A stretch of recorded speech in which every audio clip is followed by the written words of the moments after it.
It's time for another Flashback Friday video, and I'm back once again with another 12-inch Star Wars action figure from the late 90s from Kenner. And this time I'm very excited to be looking at the Snowtrooper. So it's another Hoth-themed figure. I've done quite a few in the last few weeks. That wasn't intentional, it's just happy coincidence.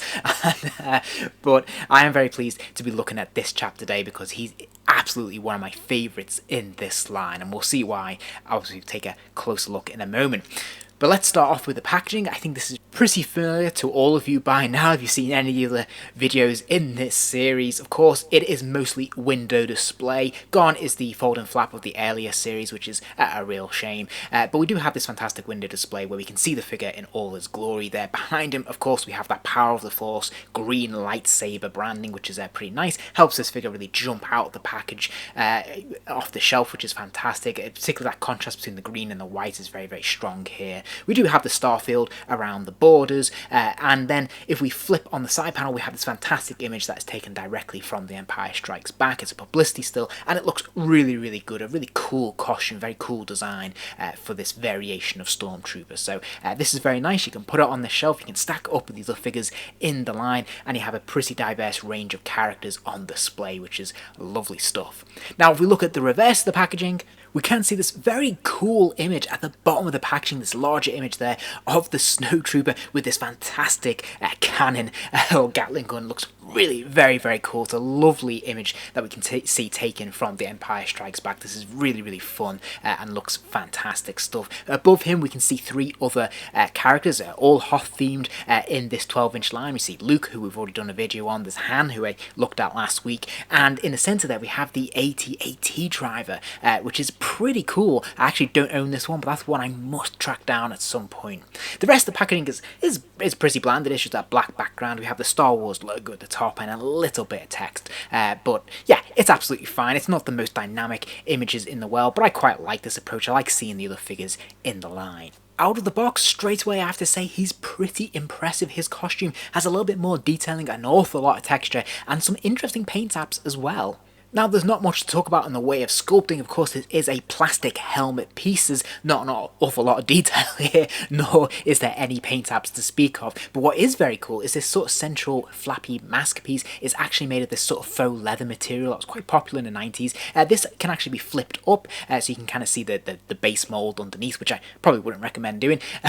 But this is quite cool. It's nice to have this extra texture in there and give it a bit more feeling, which is fantastic. Now, I do really like the attention to detail on the main body of this figure. First of all, underneath he's got this sort of very rough cotton material sort of fabric costume, which is quite nice, but over that we can see sewn in of these various armor pieces. These are made of a thick rubber, which is very, very cool. We can see some paint apps here in terms of the buttons, but also some shading as well, where it looks like he's seen a bit of battle, a bit of dirt over time. And we also have these functional pockets as well, which is quite rare for this line. So fantastic that we can open these up and put some little bits and pieces in there if you want them to. So I think this looks really good, authentic to what we see on screen, and thankfully it managed to stay in proportion with itself, so it doesn't look too thick and clunky as sometimes the rubber effect can have on these figures. We can also see that he sports this very nifty backpack. This is a solid plastic piece, and I really love this. Again, nicely sculpted, accurate to what we see on screen, but also quite nicely painted as well. There's some actually decent colours going on here, which actually bring a little bit of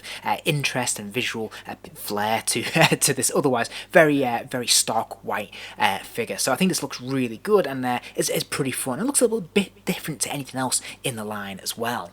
I've already mentioned the various armour pieces which have been sewn in. As I said, I think this works quite nice. What I also really like about it is that they've thought of the functionality of the articulation, so they've separated the gauntlet from the back of the hand piece there. So they're two separate pieces, so it will allow the hand to be able to exploit all the articulation that's in the wrist, which is great stuff. But it also means that these hands are actually a unique pieces, uniquely sculpted for this particular figure, which is pretty cool. Likewise, we can see the boots and the kneecaps are separate pieces, which is great, again, allowing the articulation. But Also, we'll see that these boots, although they are those big chunky rubber boots, they work pretty well for this figure. Again, being a snow-themed character, it works very well having the larger boots here. It looks perfectly in proportion with the rest of the costume, which is great. But again, these are actually unique boots to this one release, which is very cool. And we can actually see some decent texturing going on here with the paint wash over this, just to make them look a little bit dirty, a little bit used, which is a very nice touch. He also sports one of the better articulation schemes in this line. He's got a swivel at the head, so of course his head will spin all the way around. He's got ball joints in the shoulders, so that means his arms do kick up. There's no resistance there from the armor piece on the shoulder, which is great. He's got that pin swivel at the lower arm, so of course the lower arm can move up and down. It can also hinge to about 90 degrees, and then there's another pin swivel at the wrist there, so again that wrist can rotate all the way around, and of course it can bend forwards and backwards a little bit as well. He does have ball joints in the hips, so his legs do kick out to the side, they kick forwards, and they go back a good distance as well. And then of course there is knee articulation, so there's one joint there that allows that lower leg to bend to 90 degrees, and there is ankle articulation as well, but you can't really get any use out of that with these big thick boots. He doesn't have much in the way of accessories, but he does come with this blaster rifle, and you will notice it has this big red firing missile in it.